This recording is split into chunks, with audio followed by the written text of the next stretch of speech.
kasih pemirsa, Anda kembali menyaksikan Kominfo Newsroom. Pemerintah menargetkan ekonomi Indonesia tumbuh 5,7% pada tahun 2024. Target tersebut tertuang dalam dokumen kerangka kebijakan ekonomi makro dan pokok-pokok kebijakan fiskal, rancangan anggaran pendapatan dan belanja negara tahun 2024.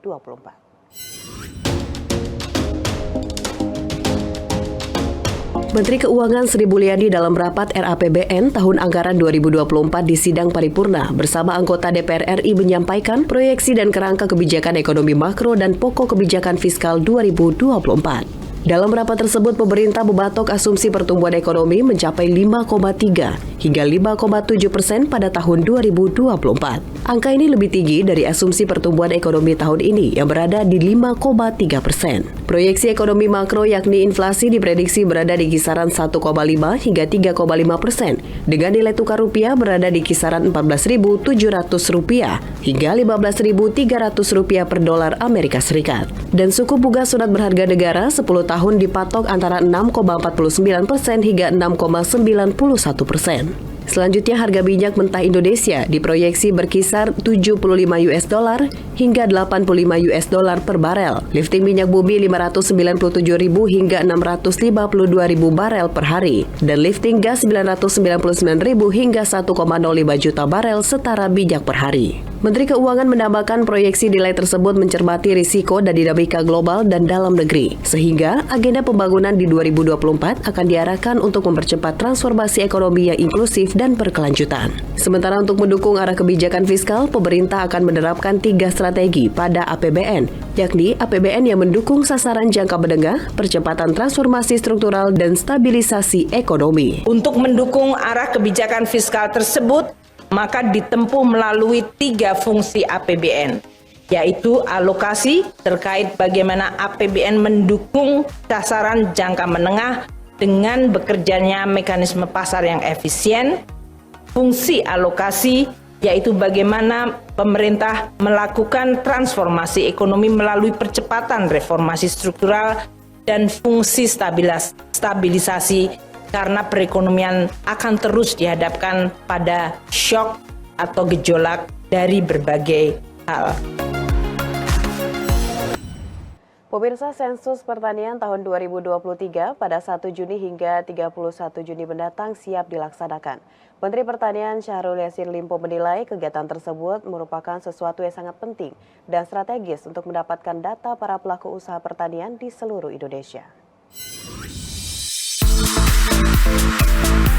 Menteri Pertanian Syahrul Yassin Limpo mengajak seluruh para pelaku usaha pertanian di Indonesia untuk menyukseskan sensus pertanian 2023 yang akan berlangsung dari 1 Juni hingga 31 Juni 2023. Selain pelaku usaha pertanian, Mentan juga meminta partisipasi seluruh dinas pertanian dan penyuluh pertanian untuk menyebarkan informasi tentang sukses pertanian di tahun 2023 melalui sensus yang akurat. Melalui sensus pertanian 2023 ini juga diharapkan terkumpulnya data mengenai generasi muda yang terlibat dalam sektor pertanian dan usaha pertanian lainnya.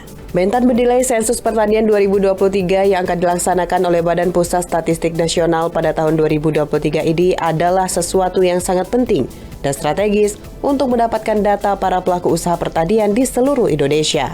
Melalui sensus pertanian, data yang dihimpun akan menjadi tolak ukur bagi pemerintah dan Kementerian Pertanian, serta kementerian maupun lembaga lain untuk mengambil kebijakan pertanian secara tepat guna di masa yang akan datang. Sekali lagi, saya mengharapkan partisipasi seluruh dinas-dinas pertanian provinsi akan menjadi lembaga-lembaga strategis untuk menggerakkan ini. Saya juga berharap partisipasi penyuluh pertanian untuk dapat menyebarkan informasi tentang sukses pertanian di 2023 ini melalui hadirnya sensus yang akurat.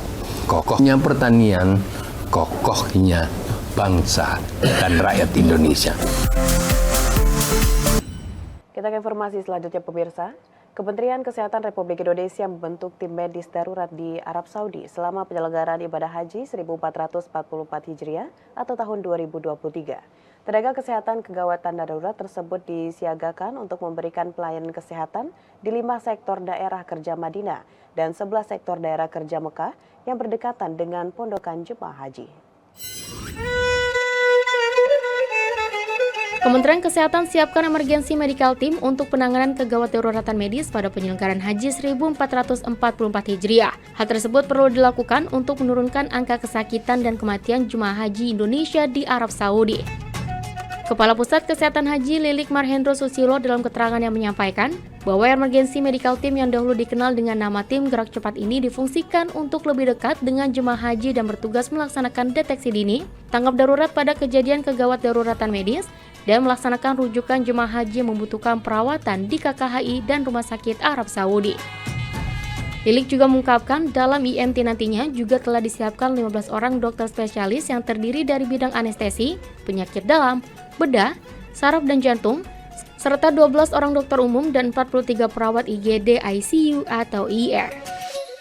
Tenaga kesehatan kegawat daruratan tersebut disiagakan untuk memberikan pelayanan kesehatan di 5 sektor daerah kerja Madinah dan 11 sektor daerah kerja Mekah yang berdekatan dengan pondokan jemaah haji. Hal ini bertujuan agar memudahkan akses pelayanan kesehatan kepada jemaah haji, khususnya kondisi darurat yang tidak bisa ditangani oleh tenaga kesehatan haji di kloter. IMT juga disiagakan pada pos sektor khusus di Masjid Nabawi, Terminal Sip Amir Masjidil Haram, Arafah, dan Mina, serta selalu mengikuti pergerakan jemaah haji saat pelaksanaan ibadah terutama pada fase Ar-Muznah.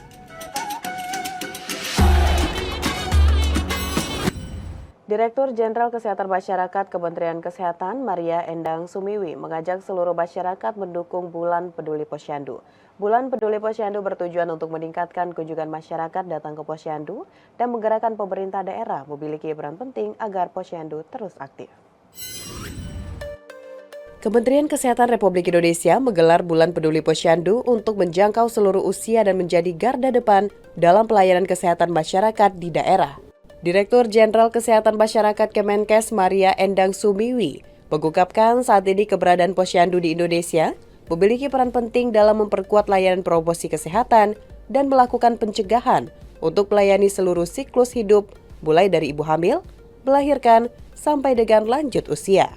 Maria juga menyampaikan bahwa posyandu adalah sistem cerdas yang sudah dibuat oleh para pendahulu karena dimiliki dan dijalankan langsung oleh masyarakat, serta dapat membawa manfaat langsung bagi masyarakat dengan mendapatkan dukungan langsung dari pemerintah pusat dan desa. Adapun inisiatif Bulan Peduli Posyandu ini dilakukan atas kerjasama berbagai pihak, meliputi Kementerian Dalam Negeri, Kementerian Desa Pembangunan Desa Tertinggal dan Transmigrasi, serta tim penggerak pemberdayaan dan kesejahteraan keluarga yang bertujuan untuk meningkatkan kunjungan masyarakat datang ke posyandu dan menggerakkan pemerintah daerah memiliki peran penting agar posyandu terus aktif.